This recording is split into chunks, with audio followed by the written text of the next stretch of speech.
Hello दोस्तों, good morning. कैसे हैं आप सब लोग? ठीक होंगे। और मैं भगवान गोपीनाथ जी से प्रार्थना करती हूँ कि आप लोग सब सही रहे, कुशल मंगल रहे, स्वास्थ्य ठीक रहे, घर में बरकती हो। और मैं हूँ आपकी गौरी कोठियाल। स्वागत है आप लोगों का मेरे ब्लॉग में। और गाइस, आज का स्पेशल ब्लॉग इसलिए है क्योंकि देखो, आज है बसंत पंचमी और मेरे पूरे परिवार की ओर से आप लोगों को बसंत पंचमी की हार्दिक शुभकामनाएं। देखो, अभी हो रहा है सुबह का टाइम 10:30 बजे का और मैं आ रखी हूँ छत में। धूप, उधर तो धूप लगी है लेकिन मैं ठंडे की जगह पर बैठ रखी हूँ। धूप भी थोड़ी देर के लिए भी लग रही है लेकिन थोड़ा चड़क वाली लग रही है। मतलब धूप का जो तापमान है वो बढ़ गया है। अब धूप में गर्मी लगने लग गई है। पहले ऐसा होता था कुछ दिन पहले कि धूप में बैठने में अच्छा लग रहा था, लेकिन अब थोड़ी देर भी बैठ रही है तो गर्मी जैसी महसूस हो रही है। देखो, ये है मेरी जैक्की, ये भी मेरे साथ अभी बाहर आ गई है।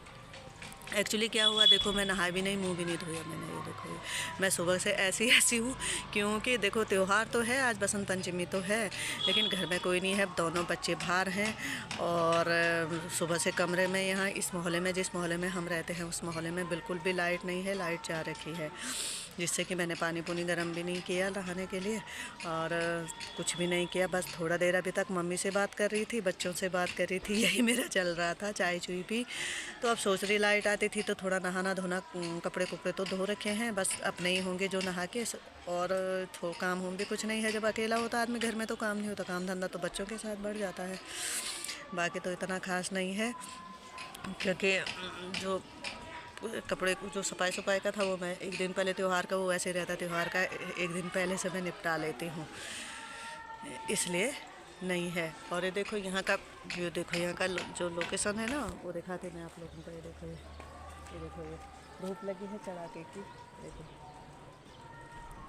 ये पीछे दिख रहा है पूरा फील्ड का वो। और ऊपर देखो, ये पहाड़ी दिख रही है आपको, ये मंडल साइड का है, ये पहाड़ी दिख रही है। ये धूप लगी है पूरा।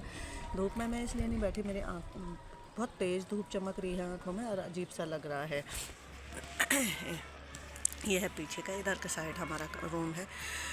और मैं छत में आ रखी हूँ। ऐसे तो लाइट नहीं थी अंदर, तो लाइट का इंतज़ार कर रही हूँ कि लाइट आ जाए तो पानी पुनी गर्म करेंगे नहाने के लिए। और ये क्या है कि ये भी ऐसी है, जब इंसान अंदर रहता ना रूम में, ये इंसानों की तरह है। ये इंसान जो करेगा, इंसान रूम में रहेगा तो ये रूम ही में, हम लोग रूम में रहेंगे तो ये रूम में रहेगी, हम लोग बाहर आएंगे तो ये बाहर आएगी, वरना ये भी बाहर नहीं आती है। बस इतना है कि ये काम नहीं कर पाती है, लेकिन बस रहन सहन इसका जैसे इंसानों का होता है ना वैसे ही है। बस जैसे इंसान रहते इसको वैसे ही चाहिए होता है। और देखो, त्योहार के दिन कितना अजीब लगता है, घर वाले घर पे नहीं रहते, अकेले अकेले, कुछ मन नहीं करता है ना खाने पीने का ना कुछ बनाने का। और दुकान का आज संडे भी है नगर पालिका की तरफ से, तो संडे में बंद रहता है पूरा, सब मार्केटें बंद रहती है लेकिन सब्जी वालों की दुकानें खुली रहती है। अब इसलिए कि लेट जा रही हूँ तो सुबह अभी त्यौहार का दिन है, बाज़ार में कोई नहीं रहता है, जो भी आएगा थोड़ा लेट ही आता है, नहाना धोना खाना पीना होता ही है सबका। तो इसलिए मैं भी जाऊँगी अब 12:30-1 बजे के बाद, फिर शाम तक मार्केट ही रहेंगे। तब तक मैं लाइट आएगी, नहाना धोना, घर का काम धंधा, जो साफ़ सफाई जो भी है उसको निपटा देती हूँ। और खाना बना के तो मम्मी ला ही रही है। त्यौहार के दिन तो मायके का खाना सबको अच्छा लगता है, चाहे वो रूखा सूखा जो भी हो, तो मेरी मम्मी ला ही रही है। मैंने कहा चलो, मेरी मम्मी की कॉल आ गई थी कि ठीक है मैं बना के ला लूँगी, तो खाना पीना कुछ मत बनाया कर, तो दुकान में आ जाना, मैं तेरे को खाना वहीं बना के ला लूँगी। तो मैंने कहा चल ठीक है, अच्छा है, अच्छा भी लगेगा, त्यौहार है तो कुछ चलो। मायके वाले तो मेरे सभी यहीं रहते हैं, मेरी मम्मी भी यहीं रहते हैं और भाई भी, दोनों बाहर ही रहते हैं। तो घर में फ़िलहाल कोई नहीं है। कभी कभार पहले रहते थे घर में, बात 1-1.5 साल से सब लोग फिर इधर उधर ही रहने लग गए। घर नज़दीक ही पड़ता है, मायका नज़दीक ही है, घाट साइड है, तो मम्मी यहाँ से जाती रहती है कभी हफ्ते 1.5 हफ्ते के लिए घर में साफ़ सफाई करने के लिए।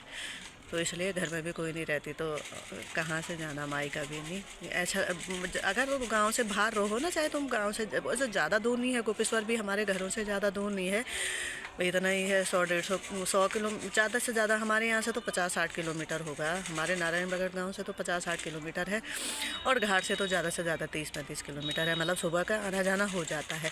लेकिन फिर भी अगर हम बहुत टाइम से बाहर ही रहें, और हम लोग तो सालों से, मतलब 10 साल से हम गोपेश्वर से बाहर नहीं गए, गाँव नहीं गए हैं 10 साल से।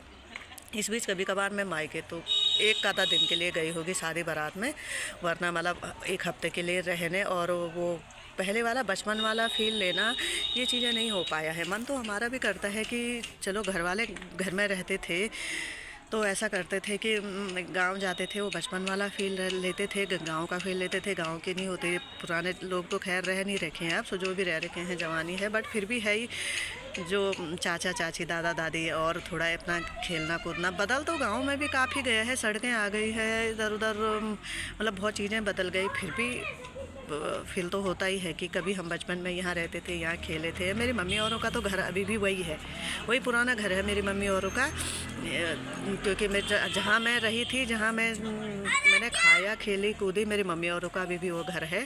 तो मैं ऐसा मन करता है कि जाती थी, काश जाती थी तो उस घर में थोड़ा सा रहना होता था, वो बचपन के दिन याद आते थे, थोड़ा सा खुशी मिलती थी, सुकून मिलता था। लेकिन क्या कर सकते हैं, क्या कर सकते हैं, कोई रहता नहीं है तो हमारे भी वो सपने, हमारी भी वो खुशी अधूरी रह जाती है, सब भारी रहते हैं। मन करता है, ये शहर नहीं है उतना बड़ा, गोपेश्वर भी एक गांव का छोटा सा मार्केट है, पहाड़, सब कुछ नेचुरली है। बस इतना है कि यहाँ घास लकड़ियाँ गाय भैंस नहीं पालते हम लोग, लेकिन जो यहाँ के रहने वाले होंगे वो तो पालते ही हैं।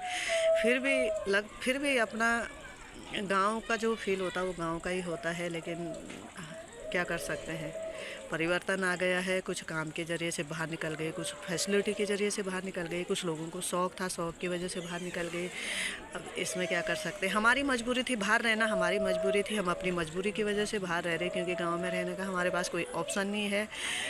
जहाँ मायके में देखो, अपने माँ बाप ऐसे होते हैं, अपने माँ बाप अगर अपने बेटी को अपने यहाँ दे भी दें, उसके रहने के लिए थोड़ा दे भी दें, लेकिन भाई बहन वो कितने भी अच्छे होंगे वो नहीं करते ऐसा, फिर वहाँ रहने का तो कोई मतलब नहीं बनता है। जहाँ शादी हुई थी ससुराल है, वहाँ से मेरा रिश्ता टूट गया है, फिर वो लोग भी ऐसे हैं कि वहाँ मैं किसी हक से, मतलब वहाँ से मेरा रिश्ता टूट गया है, वहाँ मैं जा नहीं सकती, रह नहीं सकती, तो इसलिए वो मोमेंट नहीं मिल पाता ना गांव में एंजॉय करने का, गांव में रहने का, वो सपने दोबारा से देखने का, वो खुशी दोबारा से देखने की। तो इसलिए चलो छोड़ो, क्या कर सकते हैं, नियति, कुछ कर्म होते हैं, कुछ करनी होती, कुछ नियति होती है। तो जो है वो उसको एक्सेप्ट कर लेना चाहिए, जैसे हमने भी जो है उसको एक्सेप्ट कर लिया। आगे की जर्नी तो भगवान ही मालिक है, आज है तो आज जो चल रहा है, क्या कर सकते, कभी अच्छा भी है, कभी एक सेकंड के लिए अच्छा भी है तो एक सेकंड के लिए बुरा भी है, ये ज़िंदगी का दस्तूर है। सब चीज़ें अच्छी भी नहीं होती, सब चीज़ें बुरी भी नहीं होती। सो गाइस, आज है बसंत पंचमी का दिन और त्यौहार मनाइए, इंजॉय कीजिए, छुट्टियाँ हैं अपने, और अपना ख्याल रखिए।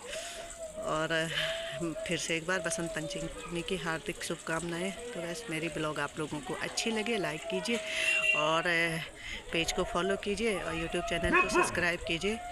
और मेरे से कोई गलती होती तो माफ़ी चाहती हूँ आप सभी लोगों को। और bye bye guys, love you.